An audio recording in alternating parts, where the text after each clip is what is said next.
pensar em Lovecraft sem pensar em racismo.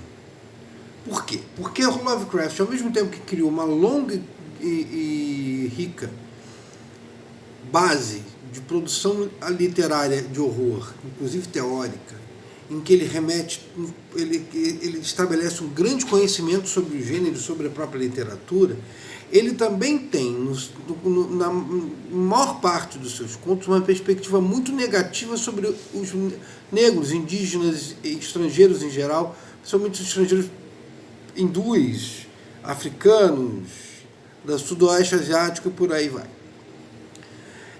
Essa perspectiva dele, o Michel Houellebecq, ele faz uma biografia do Lovecraft, que ele trabalha isso, que a perspectiva do horror cósmico dele é uma perspectiva antivida, que ele percebe que a vida é uma coisa negativa e é uma grande adversária da humanidade. E aí ele trabalha que ele usa tudo que ele estabelece que tudo que não é não branco abraça essa perspectiva antivida.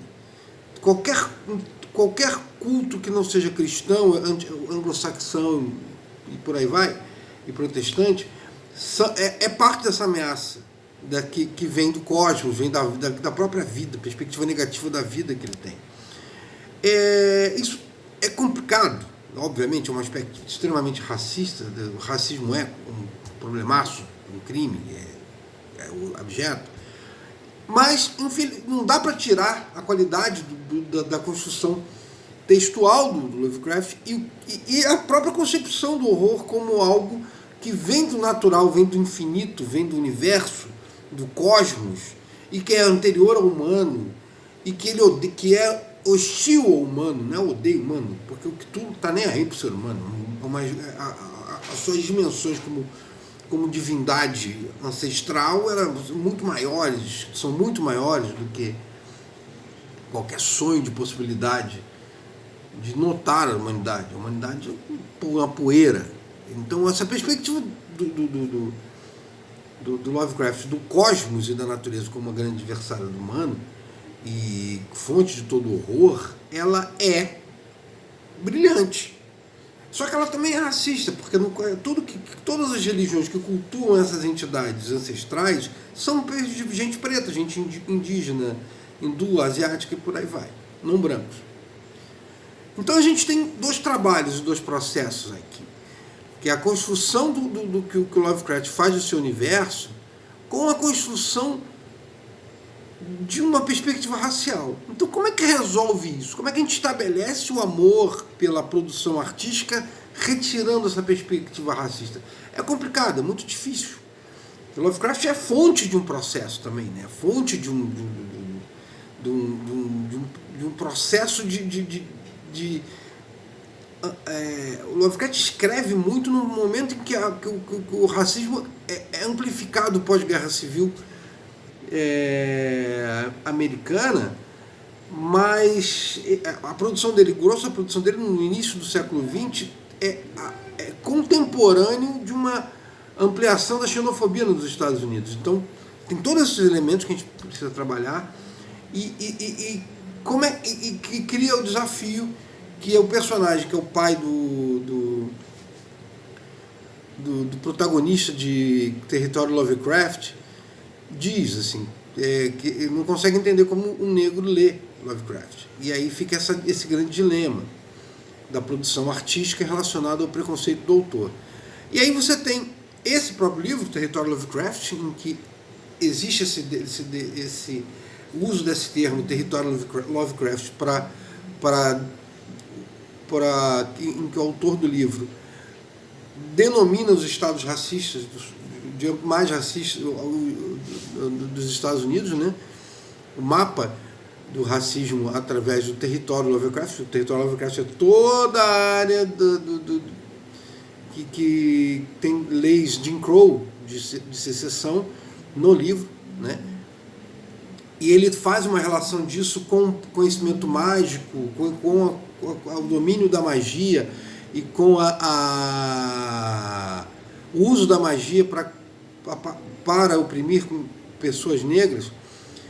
E aí você tem essa relação, essa primeira subversão, e uma outra subversão feita pelo Victor LaValle em A Balada do Black Tom, que é um livro em que o LaValle abraça o mesmo conto, Horror em Red Hook, que é talvez o mais racista de todos os contos do Lovecraft, em que ele faz um protagonista policial que investiga crimes que estão ocorrendo na região de Red Hook, Nova York, fazer toda sorte de discursos sobre a inferioridade racial dos não brancos, e por aí, daí para pior. E o Victor LaValle pega esse mesmo texto, ele, em vez de botar o protagonista sendo o policial, ele bota o protagonista, o Black Tom, que não é citado no conto original, mas que é um músico negro de Nova York, que tem um pai vítima de um policial que investiga a relação, um Robert Sweden, que é um ricaço que contrata o Black Tom para tocar numa festa, e está envolvido em coisas, em ocultismo e com criminosos asiáticos, negros, etc., que estão ali criando um embaraço para a própria família do Robert Sweden, que contrata um detetive que, junto com a polícia de Nova York, começa a reprimir todo mundo que cerca Robert Sweden, inclusive o Black Tom, e causa uma fatalidade de um familiar dele. Então, quando o LaValle faz essa virada, coloca o foco na relação do Sweden com o Black Tom, e principalmente no Black Tom, a perspectiva do Black Tom que está em jogo, e não do Robert Sweden, ele já começa a subverter o processo. O resultado final do livro eu não vou dizer, obviamente, vocês vão comprar e vão ler, mas ele subverte o processo todo usando o mesmo tipo de universo, as mesmas divindades, as mesmas linhas narrativas, os processos criativos que giram em torno de Lovecraft. Idem, o Matt Ruff faz, embora não seja um autor negro, mas faz em território Lovecraft. Ou seja, o universo antivida do Cosmos Ameaçador, ele pode ser lido de maneira que não seja racista. Essa subversão, esse processo, também é fonte de análise histórica, análise de ciências sociais e de outras coisas, de outras ciências, etc. Por quê? Porque a produção desses escritores recentes, como Matt Ruff e Victor LaValle, ela reanima o próprio gênero da literatura weird.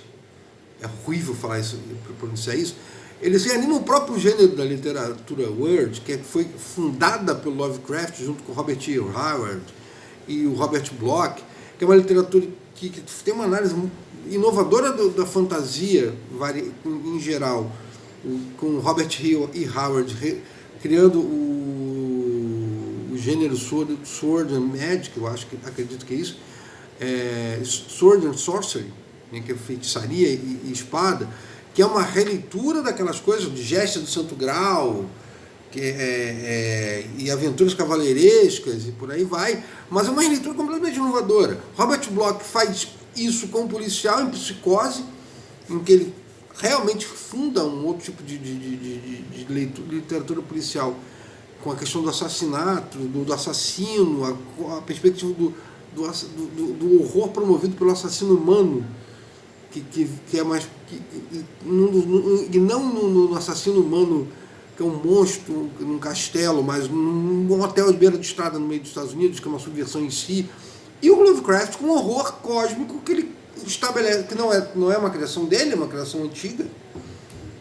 Existe o processo do horror cósmico na história do horror, da poesia, que sustenta o universo e tudo mais como algo ameaçador para o humano, mas ele faz a grande produção artística do horror cósmico, que é Lovecraft. Então, esses escritores recentes releem o horror, a literatura weird, que cria uma inovação do século XX para o próximo processo literário do gênero fantástico, e subverte ele pelo ponto de vista da política, constituindo uma releitura sob o viés racial, onde os negros são protagonistas e que roubam o conhecimento e o domínio do mágico e do fantástico e da relação com as entidades cósmicas para si, e não para o branco, que o trata como inferior.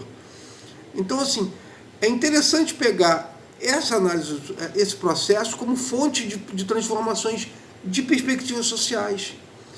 Primeiro, que assim, a primeira perspectiva de fonte que a gente tem, primeiro, a grande subversão do olhar racial preto sobre o horror cósmico atual. Segundo, o processo de construção desse olhar, desse horror cósmico, a partir dessas relações de supremacia branca da escrita do Lovecraft. E por que essa escrita é supremacista branca no cenário de produção dos Estados Unidos?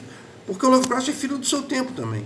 Por que esse tempo permitia e construía essa possibilidade de escrita supremacista branco? Lembrando que o Lovecraft é contemporâneo da produção de Nascimento de uma Nação, que é um filme fantástico, como filme, mas é completamente incômodo, porque é basicamente uma ode ao Ku Klux Klan.